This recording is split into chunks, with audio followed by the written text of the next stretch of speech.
Boa noite, alunos.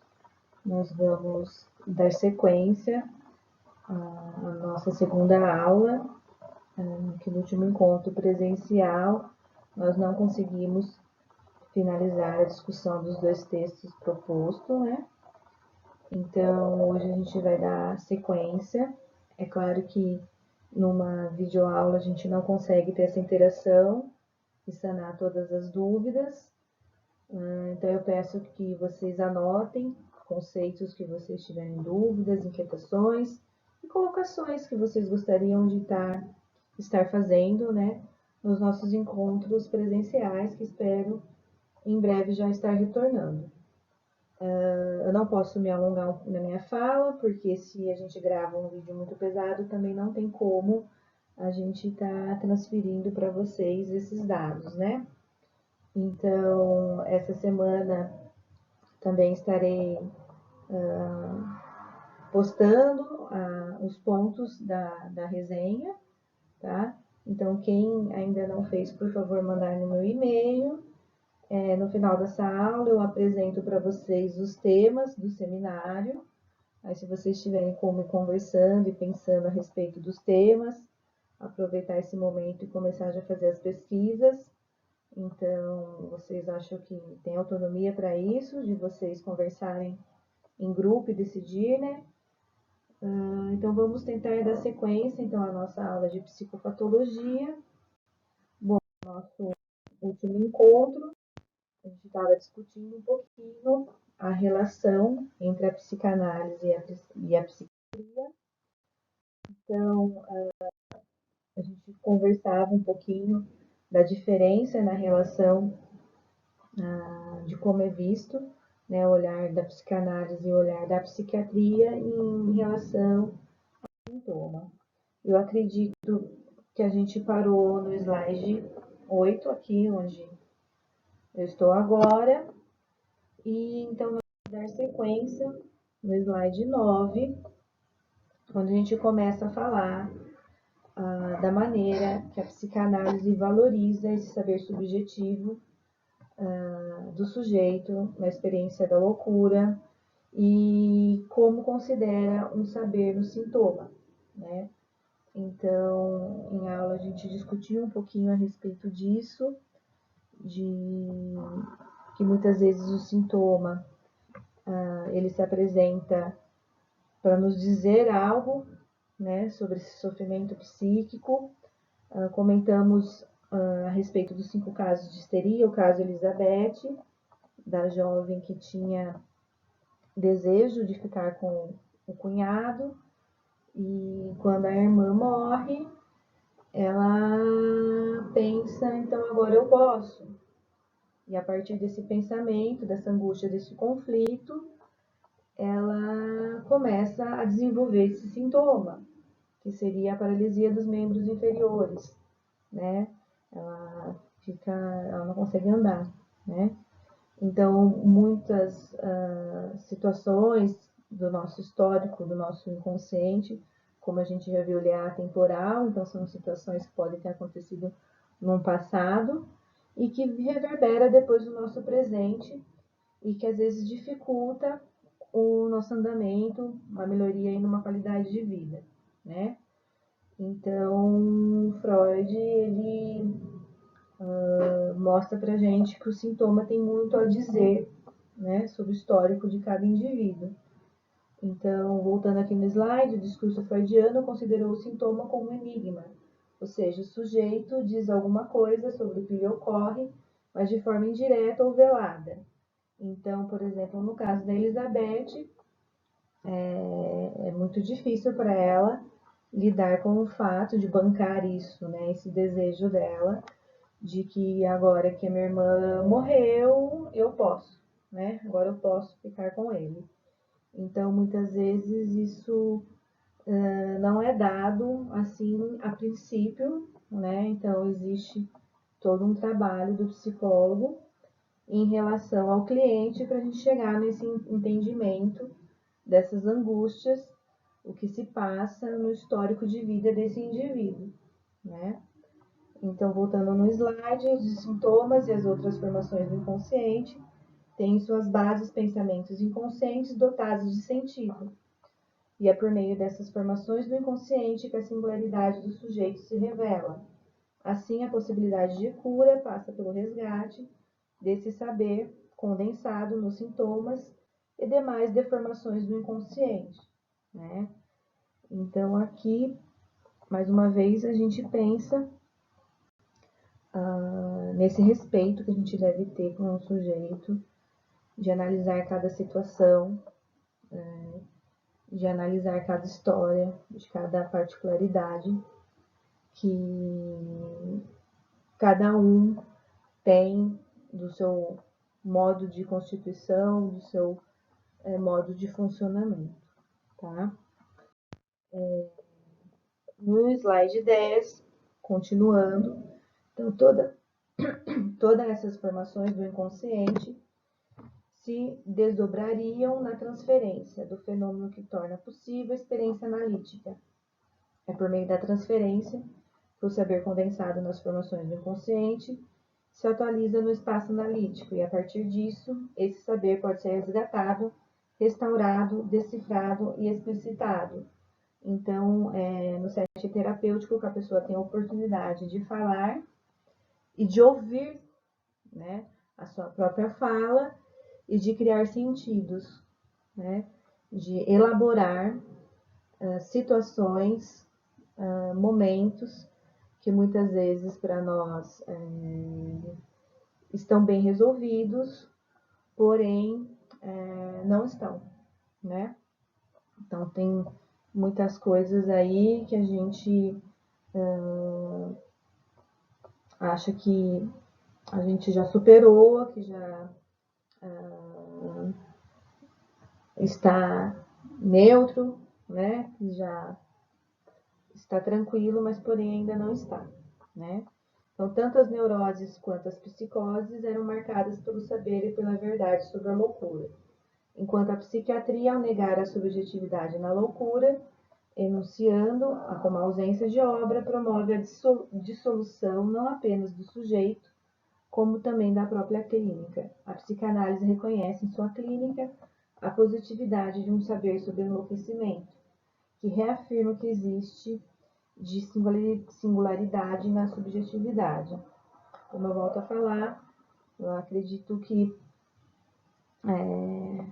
o que mais fica para a gente como reflexão é esse respeito da realidade psíquica de cada um, de como o outro se dá, né, de como ele lida com o mundo, de como essa relação dele com o outro e com o mundo, né, de como é esse enfrentamento e essa reação dessa vivência dele com o outro, né, em determinadas e diferentes situações.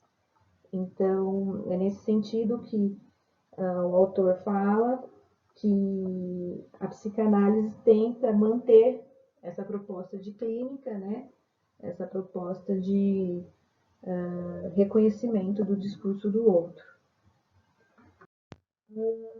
Aqui é um resuminho do que vem falar para a gente desse diagnóstico em psiquiatria e psicanálise, né? Então, a psiquiatria tem como herança a mensuração e a classificação para um diagnóstico baseado nos fenômenos observáveis. E a psicanálise é uma teoria que se sustenta a partir do conceito de inconsciente e que apresenta um diagnóstico que não poderá ser dado exclusivamente pelos sintomas, e sim em referência às estruturas. Então, aqui a gente está mencionando as estruturas psíquicas, que na aula 4 a gente vai dar uma revisão, uma retomada brevemente nas 3 estruturas que o Freud colocou para nós, de como a gente estabelece a formação da nossa personalidade. Tá? Então, voltando aqui, o diagnóstico na psicanálise se realiza assim como uma antítese em relação ao diagnóstico na psiquiatria. Então, este último visa uma rotulação sobre o adoecimento que aponta um modelo terapêutico associado à medicalização e à falta de questionamento sobre esse adoecimento.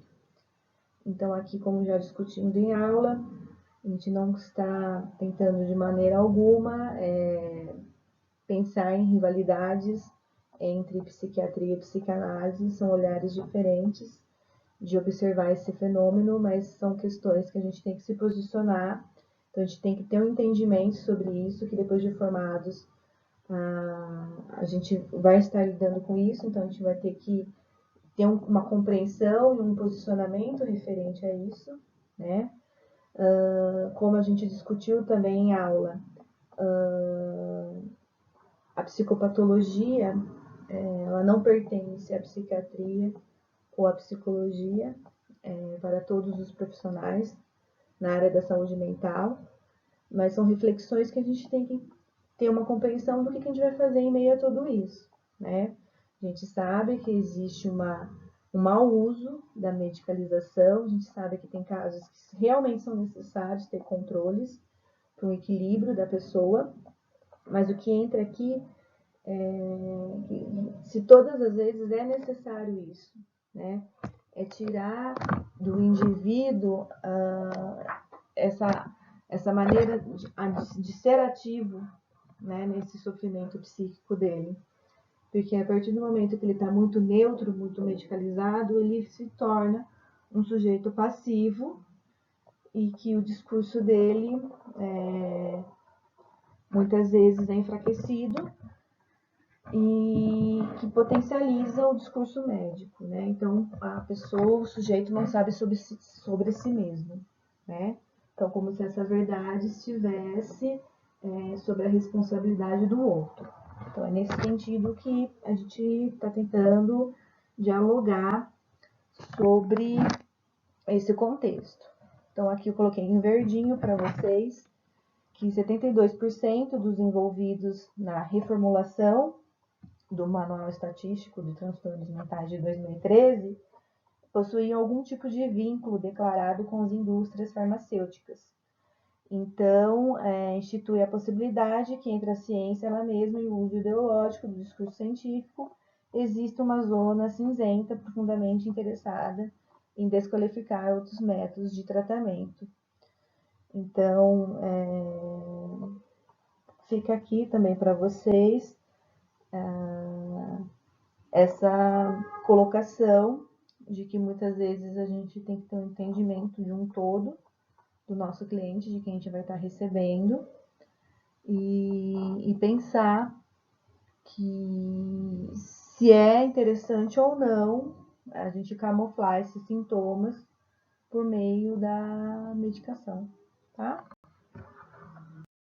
Então, no diagnóstico estrutural em psicanálise, o saber é construído ao longo de uma atividade. Então, é a relação terapêutica, sendo a ênfase colocada na interação entre dois sujeitos, no qual o único instrumento disponível é a escuta do analista, na dimensão do discurso do analisando, para delimitar o campo de investigação, que é a estrutura do sujeito, o que implica em uma avaliação subjetiva, pela forma em que se dispõe a fazer um diagnóstico. Pode-se colaborar para desconstruir categorias psicopatológicas e adentrar na gênese da formação dos processos e na dinâmica dos mecanismos clínicos. Então, é uma ideia que muitas vezes, se a gente for considerar as classificações do DSM-5, a gente vai categorizar muitos desses fenômenos como doenças mentais. E é onde a gente entra em questionamento que até que ponto é uma doença, porque o próprio Freud falava, a gente não se cura de nós mesmos, né? Então, muitas vezes a gente tem que pensar que não existe cura, mas é tratável. E como a gente vai fazer esse tratamento? Como a gente pode respeitar esse sujeito e como a gente pode fazer um tratamento humanizado, né? Então, como a gente pode incluir o sujeito durante esse processo, né? De como a gente pode pensar em estratégias que amenizem esses sofrimentos, que a gente não potencialize esse sofrimento, essas angústias, tá? porque a partir do momento que ele procura, esse sujeito procura a gente como profissional, ele está buscando aí alguém que possa dar um acolhimento, né? E que possa dar orientação nesse sentido.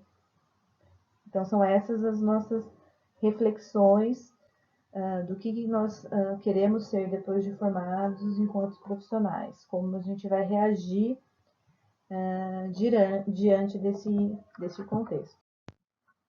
Então, seguindo aqui, a partir dessa referência, o diagnóstico estrutural torna-se um compromisso ético do analista com o inconsciente. A psicanálise faz o uso do diagnóstico estrutural e não do diagnóstico descritivo de sinais e sintomas. Sempre parte-se da relação estabelecida pelo sujeito com a linguagem, para que seja possível pensar num diagnóstico. Então, a psicanálise utiliza o recurso da hipótese diagnóstica para poder localizar a estrutura do sujeito, ou seja, se é um neurótico, um psicótico ou um perverso. A partir dessa localização, traça-se uma linha de abordagem. Ao se pensar na estrutura, estamos observando a posição do sujeito frente a questões cruciais da sua existência, né? Então, é nesse sentido da gente ter um entendimento de como funciona esse sujeito e não focar somente nos sinais e sintomas, e sim na sua etiologia, de quais são as suas causas, de quais são os seus históricos, de qual é a demanda individual desse sujeito, tá? Aqui no slide 15, sabemos como se situa a invenção freudiana em relação ao saber psiquiátrico, sobretudo quanto ao fato de que Freud desloca a loucura do registro do erro e propõe que ela é uma forma particular de sujeito dizer a verdade. Freud cria, assim, as condições para que se venha a reconhecer no louco o estatuto de um sujeito cuja a fala tem positividade. Então, é nesse entendimento que, se a pessoa tem um transtorno mental, ela descaracteriza ela quanto um ser humano. Então, a gente sabe da fase higienista, né? Que muitas pessoas eram retiradas da rua e colocadas em hospitais psiquiátricos de um jeito para tirar da sociedade o que a incomoda, né? Então, é nesse sentido que Freud vai falar, não, essas pessoas, elas têm, sim, né, sofrimentos, têm, sim, questões, só que nós podemos tentar, numa maneira de um tratamento, intervenções, para que ela possa ficar em meio à comunidade, para que ela possa ter um trabalho, para que ela possa ter uma família, né?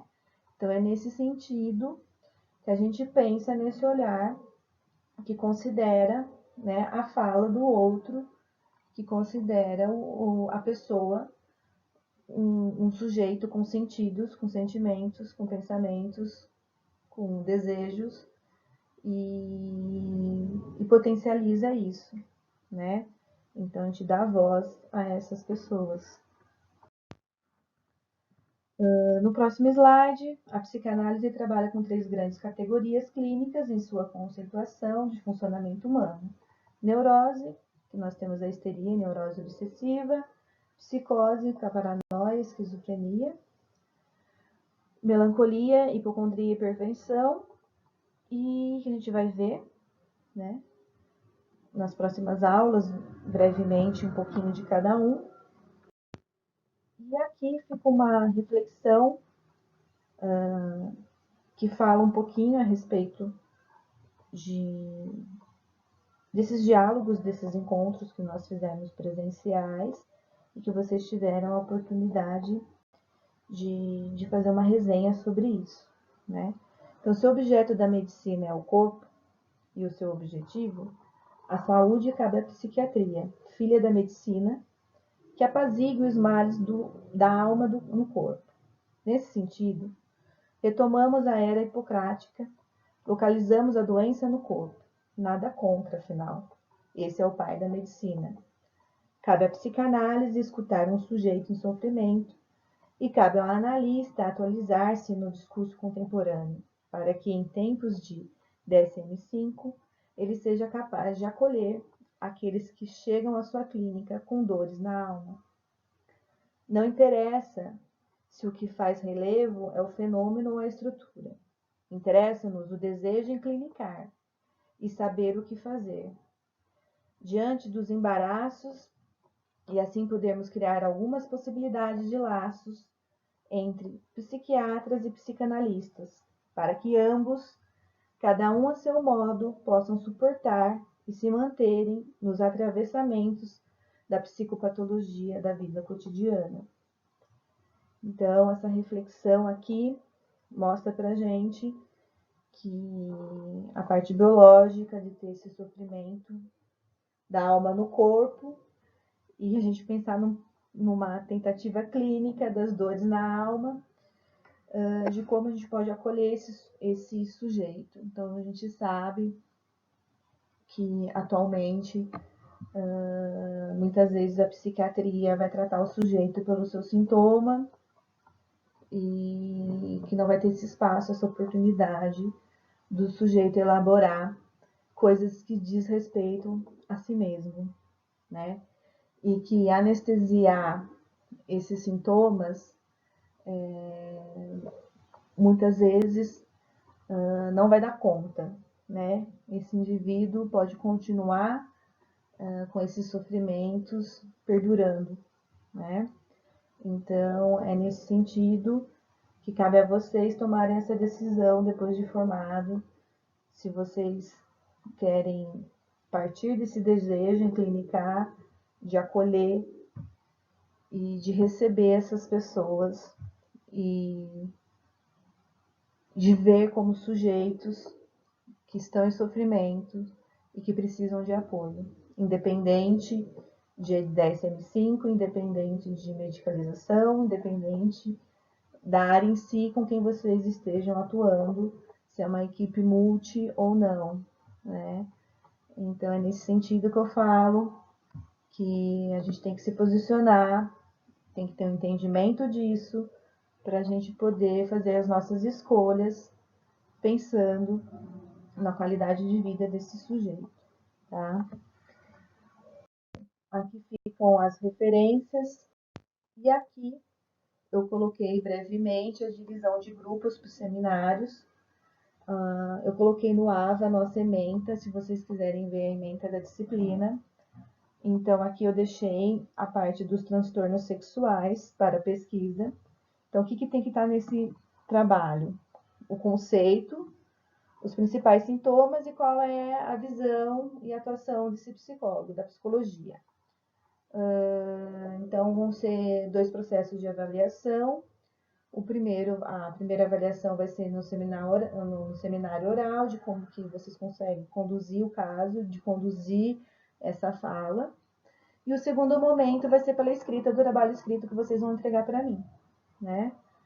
Então, a ideia é que tenha esses 3 viés. Então, como a psicanálise enxerga esse fenômeno, de como humanista e de como comportamental. Então, tentar trazer para mim os conceitos de como cada abordagem vai ver essa temática. Então, no grupo 1, seria a aversão e compulsão sexual. Aqui na aversão eu coloquei os estreiedes, não sei se vocês conhecem esse grupo, que não é a questão da aversão que passa pelo campo do biológico. É um movimento cultural, então é uma decisão ideológica deles evitarem a parte sexual. Então é um grupo interessante de ser pesquisado para vocês terem um entendimento também, para a gente levar em discussão também de como a sociedade nos influencia, de como a cultura nos influencia também nos nossos comportamentos. O grupo 2 vai falar sobre sadomasoquismo e fetichismo. Grupo 3, ejaculação precoce, disfunção erétil e despareunia, que seria a dor no ato sexual, sentir dor, tá? Grupo 4, zoofilia. Grupo 5, pedofilia. Grupo 6, exibicionismo e voyeurismo. A ideia são 2 encontros, tá? No primeiro encontro apresenta os 3 grupos, no segundo encontro apresenta os outros 3. A apresentação seria em torno de 30 a 40 minutos, porque a gente pode pensar que seria uma hora aula para cada grupo, porque a gente tem que também abrir para discussão, né? Então a pessoa também pode trazer pequenos vídeos, se quiser e achar casos, que é bem interessante trazer casos para discutir, tá? Se trouxer casos, talvez disponibilizar antes, né, para os alunos lerem e poderem participar dessa discussão, que eu acho que é bem legal essa mediação. Então já fica aí a proposta dos seminários para vocês. Já comecem a pensar nessas divisões de grupo, que eu acredito que vai ser ou dupla ou trio, né? Porque a gente sabe que acho que a classe como um todo não chega a 15 alunos. Então, vocês podem começar a pensar aí numa temática, tá? E se quiserem já adiantando os grupos. Bom, gente, então é isso. Agradeço a todos. Se vocês tiverem dúvidas, é só entrar em contato comigo pelo e-mail, carolinepersegueira@hotmail.com. Se quiserem me enviar também pelo WhatsApp, vocês têm o meu contato, tá?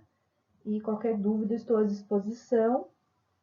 E espero que a gente retorne em breve aos nossos encontros presenciais. Tchau, gente. Uma boa noite.